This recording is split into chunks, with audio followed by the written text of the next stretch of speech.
Good morning. Today, I'd like to build on the ideas that Jeff shared with us last week. He defined networking as the cultivation of mutually beneficial relationships. And I believe cultivation is the key word in Jeff's definition. Did you know that according to LinkedIn, less than 50% of people are maintaining their professional networks? So if less than 50% are maintaining, think of how few may actually be growing these relationships. Let me put a statement out for all of us to consider today. The goal is not to be successful. Your goal is to be valuable. Once you are valuable, instead of chasing success, it will attract itself to you. Networking has a lot of different meanings to a lot of different people. You have networking events, networking groups. You have Jeff's world of networking computers. I want to kind of turn networking on its side for today. I agree with what Jeff's comment about mutually beneficial, but I'd like to take it a step further. To me, networking is about building and strengthening reciprocal, synergistic relationships with people in your organization, people in your business community, and your life. It's establishing and growing trustful, supportive bonds with people who share the goal of helping each other. So if we can keep that kind of in the background in breakout groups and discussions, that would be, I think, a great platform to work from. And just to be clear, connecting to anyone and everyone on LinkedIn, to me, is not networking. Being a part of a BNI group or a similar sales group, again, to me, and based upon what we're trying to describe it here, is not networking. Attending Coffee Connect, even though it may be informative and fun, in and of itself is not networking. All of those are avenues to have a connection or to develop a connection, but networking, if you use Jeff's definition or my broader one, is about taking it the step further. And I know Rodney just mentioned one that came out of a recent Coffee Connect and a follow-up. We all have those. If you think of that as networking, that's kind of where the theme of this is going. So if that's the case, if networking is about sustaining and growing relationships you have, let me ask the question, who's really in your network? And how well are you nurturing them? And as Rodney said, if you started to go through it, you're coming up with some ideas here. I kind of teased last week, and I put a blog out on LinkedIn that a number of people I know saw. I'd like to share again, just briefly, what this exercise is that I did that addresses both of these issues, I think, in a very positive way. And up front, I'd recommend this to anyone that wants to be more valuable in their network and be more successful in their pursuits. So if you haven't done it already, pay attention. If you have, go sip a cup of coffee or get a refill, whatever. I personally have about 1,100 LinkedIn contacts, and I was curious what percentage of them I truly considered to be in my network.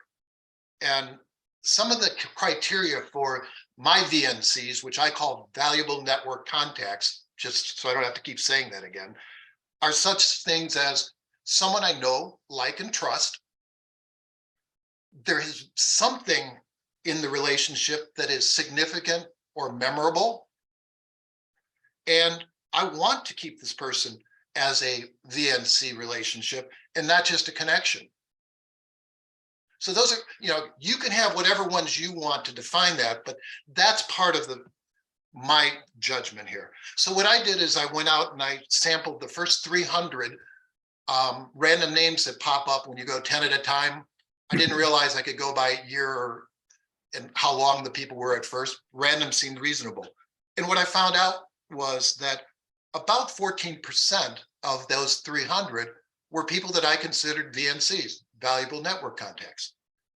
Then it got me to think, all right, if that's the number, which comes out to about 150, and I thought it was kind of interesting because that is pretty much the 80-20 rule, which if you've been active in business for any length of time, you almost find out that everything comes back to a 80-20 rule. But I was curious, if that was my grouping, how many of those have I actually touched recently and had meaningful development with? And maybe just sending an article or popping up with some ideas for somebody. And when I went back and looked at those names, it was 64%. I had almost 2/3 of the people that I had touched. Now, granted, it was over the holidays, so always curious now doing it again, will it be lower in the first or second quarter? But about 2/3 of the people, in one way or the other, some of them were my origination, some of them came from the other people, but those counted because it continued to develop things. And a side piece of it that I thought was valuable was in looking through the names and the pictures, and the pictures actually made more of a dent than the names really. And that's one of the reasons why you see pictures here. I found that there were 15 of the people out of that 300 that I had identified as valuable network contacts that I hadn't reached out to. And it prompted me to put notes down and find reasons to do something. It may be, the next article you see, get it to them. It may be just following up and saying, haven't heard from you. But maintaining top of mind is critical to that value that you bring and they share. So I wanted to explain the picture here, but first I was just curious, and I don't have the whole screen up, but hopefully you've had a chance, some of you had a chance to do it. If we can, Rodney, can anybody that has done that situation, how did you find, what were some of the results that the people found? I would just like to take a minute to see if anybody did this, what were their results and how did they differ? I eliminated about 25 people that I don't remember how the heck I even met them. Okay. So I went through probably about 200 and eliminated about 25. And did you identify people that were important, Joe? What's that? Did you identify people that were important to you rather than just the other side? Oh, sure. Okay.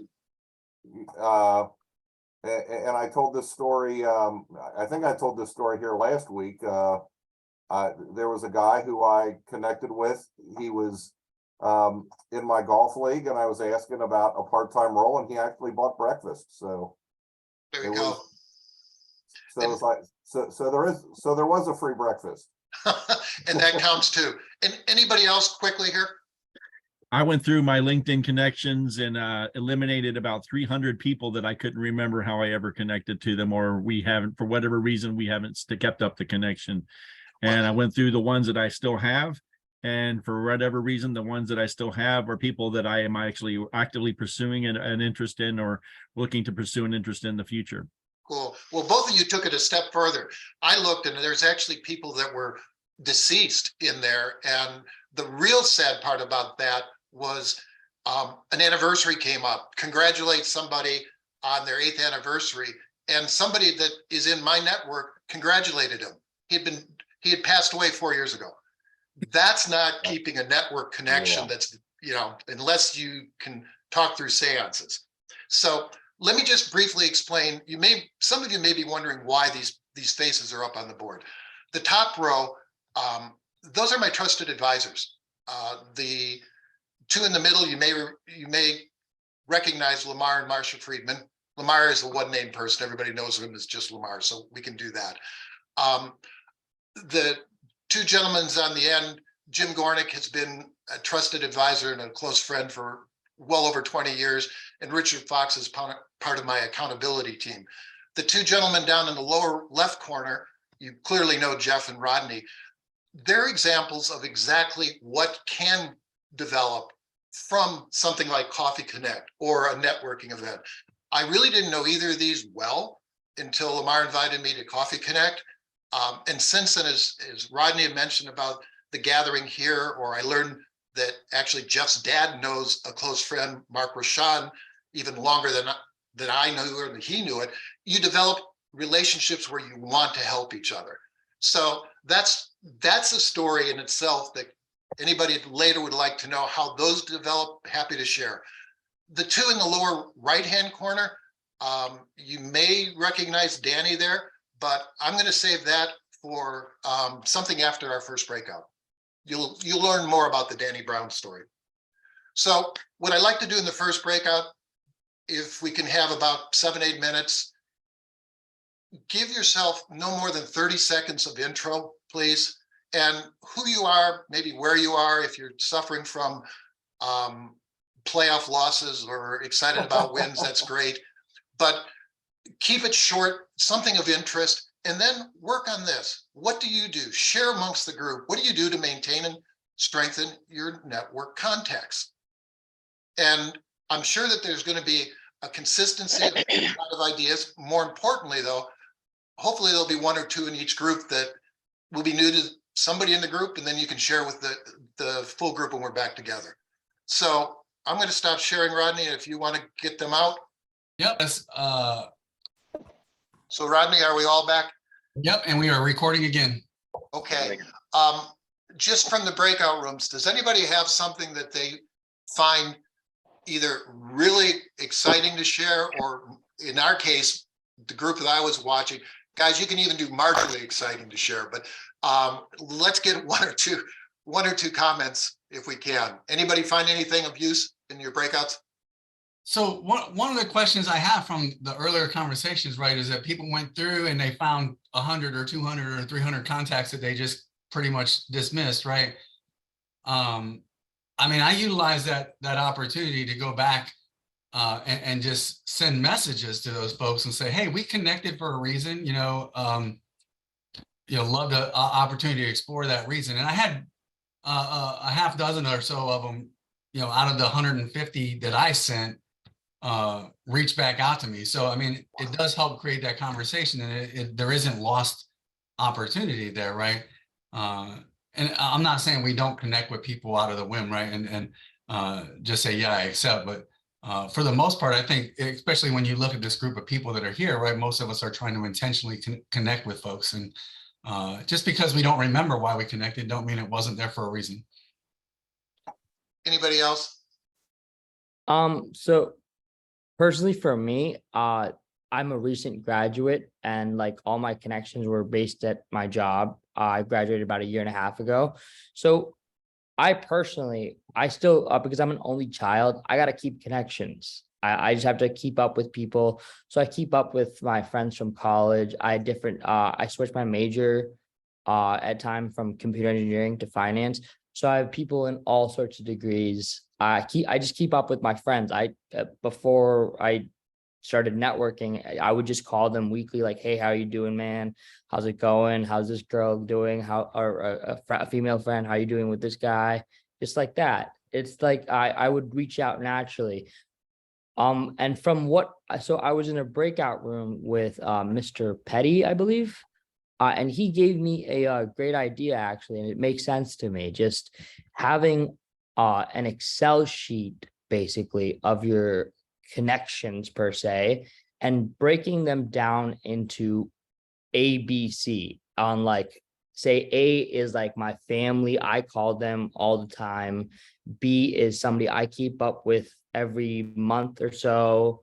Just like soft and hard leads, and developing them and keeping up with them and making sure you're checking it. And yes, that made sense to me.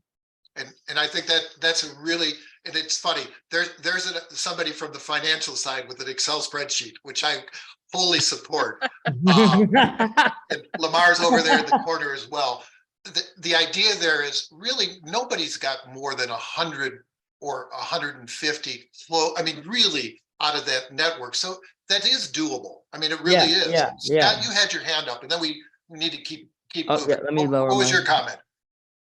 Yeah, just I kind of do a little bit of the opposite of what you had mentioned, and kind of along the lines of what Rodney said, is that I will reach out to any connection I have that I've never met and just send them a message and say, hey, we've been connected on here, but I really don't think we've met before or had a conversation. Like, I'd love to get to know you. My goal is to meet as many people as I can. And as Lamar says, make win-win introductions to them. And, you know, I'll never turn down a conversation with someone that I'm connected with, especially because I am pretty selective on who I connect with. I have a certain type of person that I think could either, you know, be beneficial to me as far as, you know, referring to me or running in the same circles. And I just want to expand my knowledge and meet as many people and learn about them as possible. Because what I do, you're not going to walk into a stranger and they're going to say, here's all my money, please help me. It's a matter of being top of mind, the know, like, and trust factor. So I'm just reaching out to people as many as I can. That doesn't happen to you, Sorry? Scott? Actually, honestly, it has happened a couple times and I was shocked, like jaw on the floor, but you know, maybe 1 out of 50. Okay, and you know, it's funny, I was watching the heads bob. The extroverts were consistently bobbing their heads when Scott was talking about that. In articles I was looking at, and we'll move on after this, often the majority of the conversation revolves around introverts oftentimes have a better ability to nurture relationships than extroverts, because as you said, it's more of a numbers. I want to have win-win. And Lamar uses that term, win-win connections or introductions. The win-win is only, to me, if both parties truly are, you know, Lamar and I can honestly say that virtually everybody that I've ever had referred by Lamar is a good person. There may not be at the same point of time where they want a relationship. So when you think about things, and we were talking about, I'm new to a job, your school, your first job. I mean, I still have a lot of people, Lamar's one of them, from my first banking job. I only have, I think, 3 people that I actually communicate with. Should I do more? Yeah, there's a couple that have dropped off that I'd like to. So it's good just to keep going back and looking, where is their value to you? And sometimes it's just personal, finding out and helping them. Realize that's the energy that a lot of us get from having a strong network. The rest will come back. It will be like a magnet. You will get those benefits afterwards. So let me get going here again on the presentation and get back to screen share here.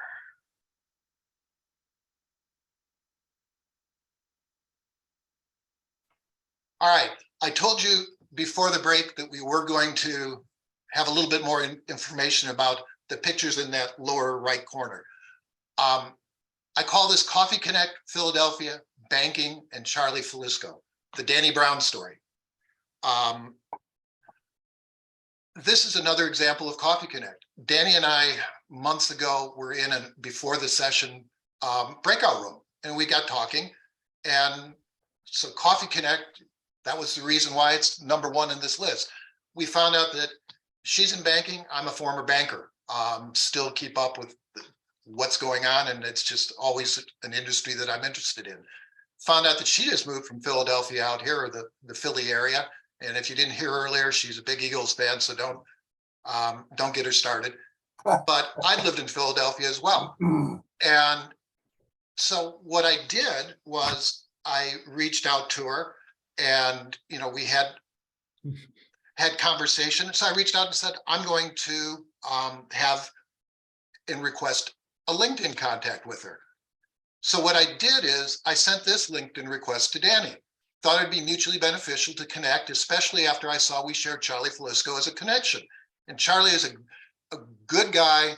He's a great networker, and he's just fun to be around. And I've had a relationship with him for about a year. And, you know, Danny, thank God, said yes to my invite and sent what's in the bold in the middle. Charlie's great, recently met him. Amazing resource, to say the least. So that prompted me, and when people were saying not quite sure how to do things, I jumped on that and said to Charlie, I sent him an email with the subject line, who said this? And then included, thought you'd like to see this comment I received from my LinkedIn request. You really are a networking magnet. So then I get back from him, awesome to hear, not really sure, but Danny was at least one of the 4 people that he thought it might be. And I responded and told him it was Danny. And he then, you know, followed up with this message. Danny's awesome. Met at Fiona's a week or so ago. Personality wise, makes complete sense that you're getting along. So taking that little extra step, looking at where were there other things, such as in this case, Charlie. My relationship with Dani, I think, was strengthened. Hopefully Dani would be nodding. And it was also strengthened with Charlie.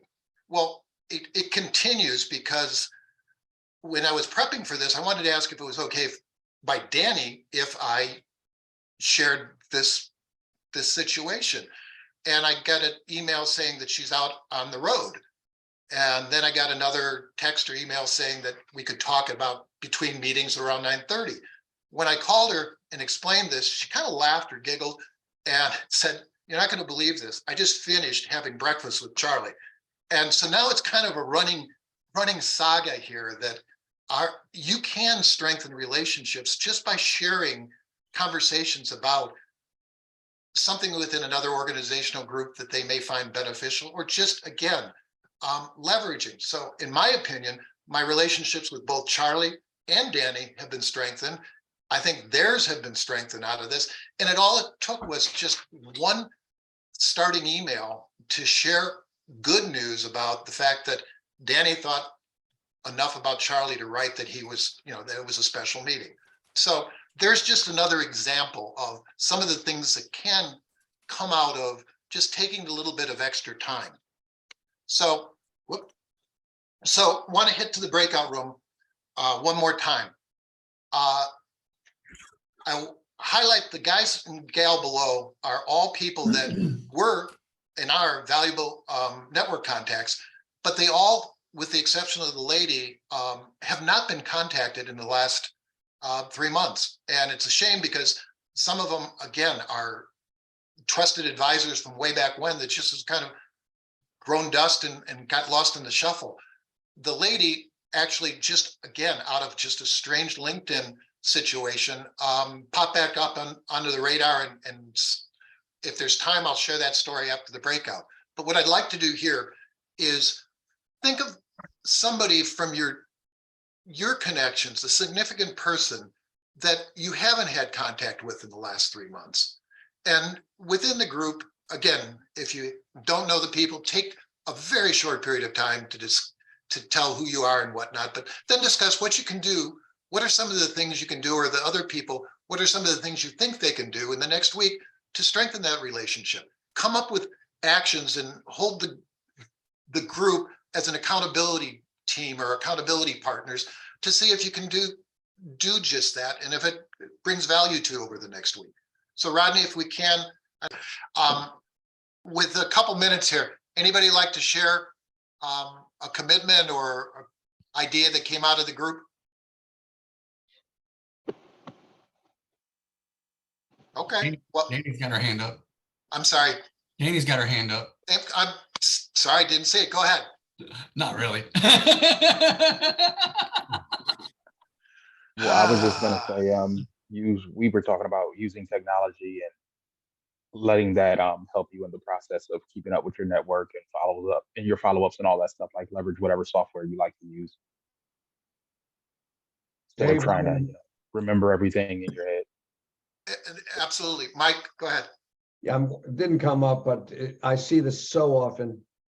People are afraid to make that connection. Don't be bashful. What's the worst that can happen? That you don't hear anything. And after a while, if you try, here's the rule: you try 3 times and 3 different methods to connect with somebody, and they don't want to. There's no communication. Move on. Absolutely.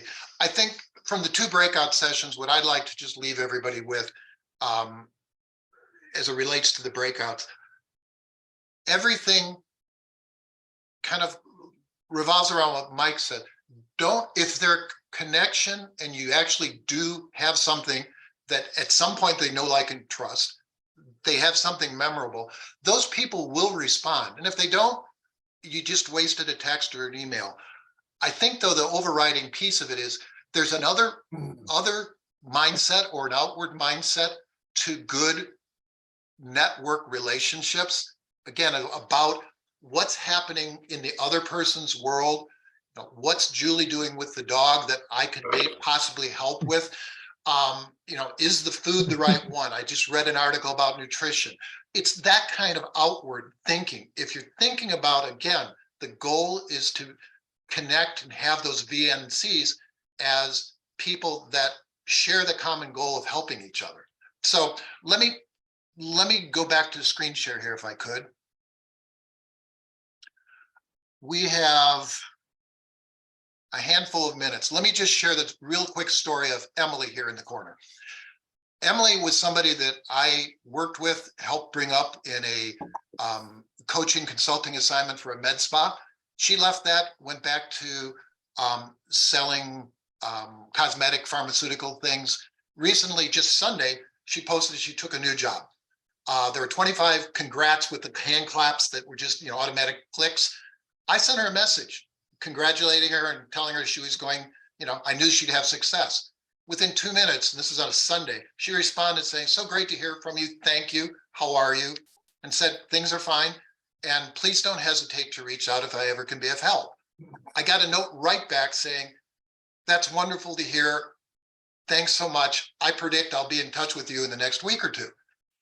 And it's just the difference between doing a hand clappy type of thing when you see something versus taking it just a little bit farther with those people that are important to you.